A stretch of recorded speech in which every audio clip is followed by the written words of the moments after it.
Hello. Hi, everyone. Welcome to the long range weather forecast discussion for July 27th through August 10th.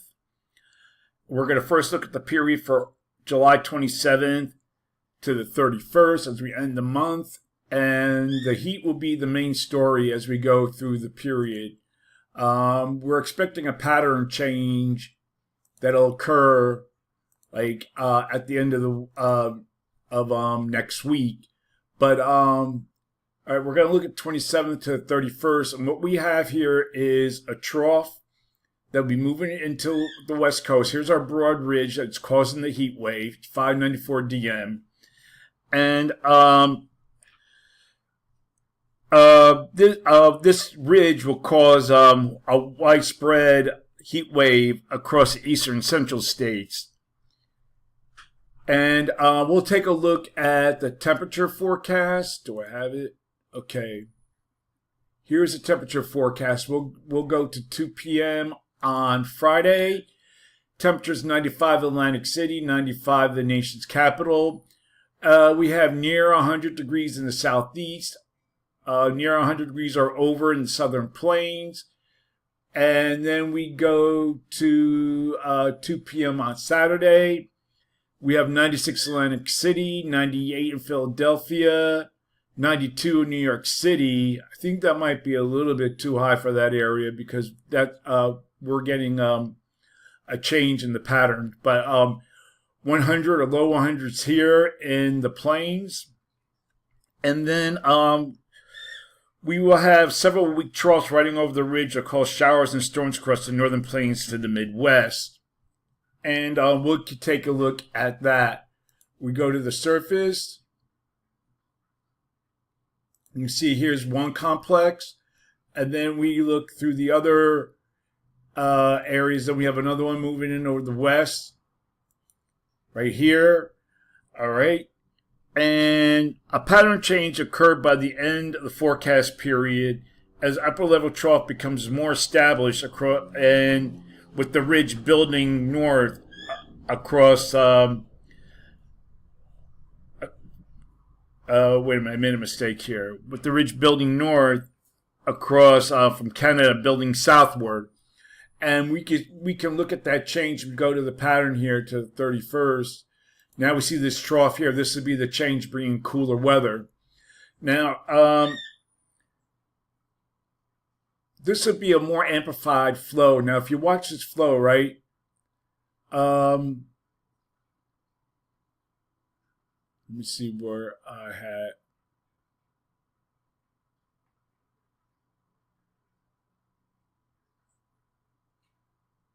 Now, the western trough will lift out.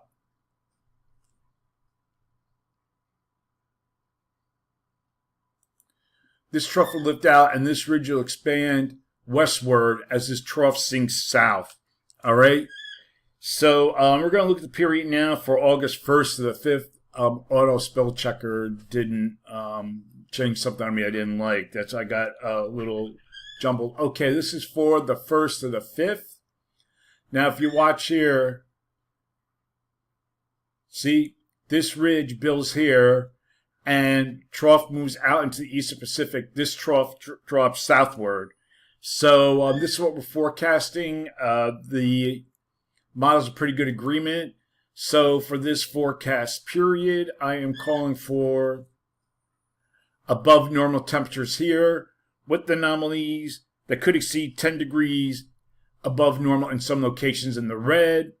And look, we have blue on the map. That's good to see because I don't like this weather, the hot weather. Below normal temperatures forecast here with anomalies of 2 to 4 degrees below normal for precipitation. Calling for above normal precipitation here and for this region. And the probability of occurrence 35%. Below normal precipitation here. Probability of occurrence 35%. Now we're going to look at the period for August 6th to the 10th. And what we have here is that ridge remains across the west. And some of the models can show you here.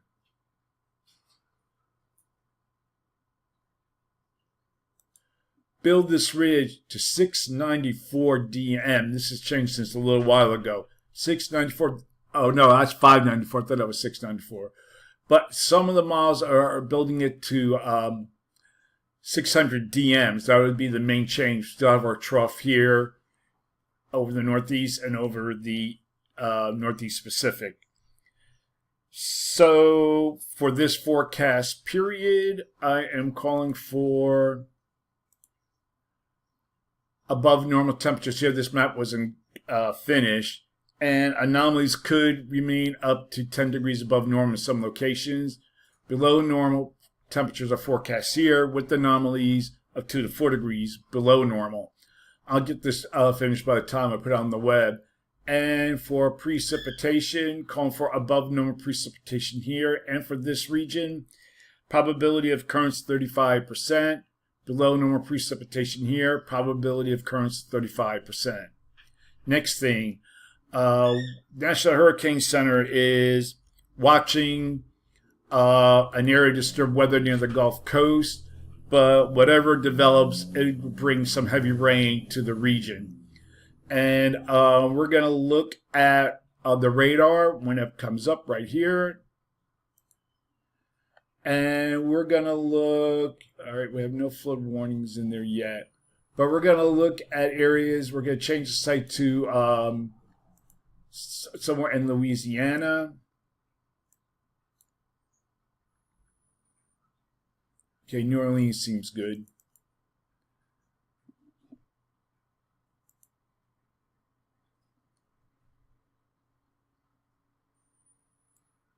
And here's our low right here. I have the surface features put on here. And we have lightning with these storms here. And this system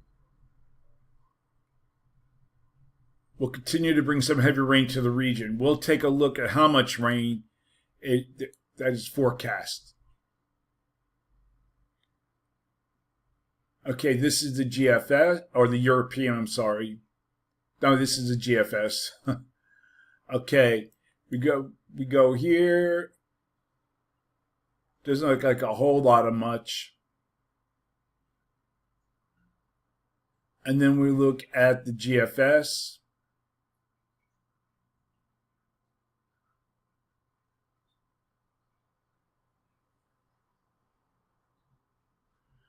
They don't show a whole lot. It's more like a quarter of an inch to a half an inch. There are storms occurring there. And now we'll look at what the models do with this system, okay?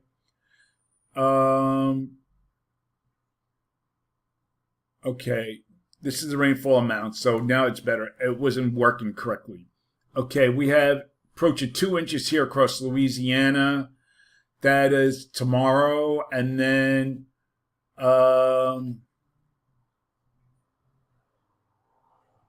it kind of lessens. And we'll look at what the European says with this. Okay, there it is offshore, the low in the Gulf of Mexico. Then it moves kind of towards the border of Louisiana and Texas. And then the GFS.